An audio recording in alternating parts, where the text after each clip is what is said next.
Hey there and welcome to Scandal Steep. My name is Roy, and while I'm feeling slightly under the weather, I've decided it's time to share my story. This is a tale about how my life took a sharp turn starting July 31, 2004, and the ripple effects I've faced ever since, all because I had a child with Superman. To kick things off, let me bring you into the world where rumors fly, and scandalous stories are whispered on every corner. You know how certain celebrities always seem to land themselves in the most bizarre situations? Well, buckle up because I've got a tale of drama, betrayal, and heartbreak that will leave you stunned. It all began when I crossed paths with Dwight Howard in 2004. At the time, Dwight was an up-and-coming NBA star, and I was a dancer for the Orlando Magic, the same team he played for. We met at a movie theater, and from that moment, things escalated quickly. What I thought would be a whirlwind romance soon turned into a roller coaster of emotions and unexpected twists. Initially, everything seemed perfect. Dwight and I hit it off, and I thought I had found someone special. But as time went on, cracks began to appear in our relationship. I discovered Dwight had been unfaithful. Devastated, I ended things with him. But like a scene from a romantic drama, Dwight came crawling back, begging for another chance. Against my better judgment, I took him back, hoping things would improve. That decision led to a life-altering moment. I found out I was pregnant. Becoming a mother wasn't something I had planned at the time. I was focused on my career and worried about how having a child might impact it. But despite my fears, I chose to keep the baby. Dwight, on the other hand, didn't share my excitement. His lack of support during my pregnancy was just the beginning of the challenges I would face. After our son, Brillin, was born, the situation deteriorated even further. Dwight's behavior became increasingly toxic. He would belittle me, calling me names and insisting that no one would ever want me. He constantly reminded me of how everyone loved him and despised me. On several occasions, he warned me never to leave him, threatening to make my life a living hell if I did. It wasn't just verbal abuse.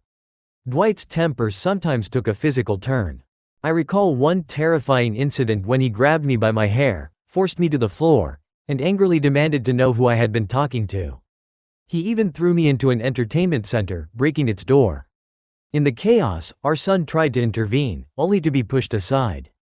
While Dwight may not have intended to harm Brillin, his reckless actions left an emotional scar on both of us. One of the most chilling moments was when Dwight brandished a knife and made threats, laughing it off later as though it were a joke. He claimed no one would ever believe my side of the story because of his fame and influence. That was when I realized I had to leave. The final straw came when Dwight forced me into situations behind closed doors that went against my will. Leaving Dwight wasn't just about escaping a toxic relationship, it was also about protecting my son. As Brillin grew older, I noticed alarming signs. Whenever he returned home from visits with Dwight, he often seemed unwell. I later discovered that Dwight's household had been feeding him inappropriate food deliberately.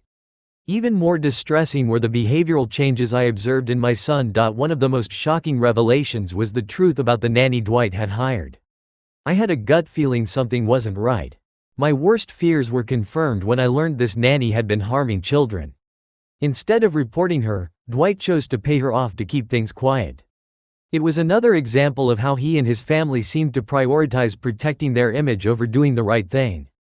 Dwight's behavior wasn't the only issue. There was a pattern of disturbing incidents within his family. For instance, his older brother had faced serious allegations, yet the family swept them under the rug, hiding behind religious justifications. This culture of secrecy and denial made it even harder for me to protect my son. When I refused to send Brillin back to Dwight's home, I found myself in a fierce court battle. Despite presenting evidence of the harm my son had endured, the judge dismissed my concerns. Instead, I was painted as an unfit mother, and my pleas fell on deaf ears. At one point, Dwight even tried to convince our son that everything he had experienced was a figment of his imagination. Brillin was taken out of homeschooling, sent to church sessions designed to re-educate him, and told that his memories were false.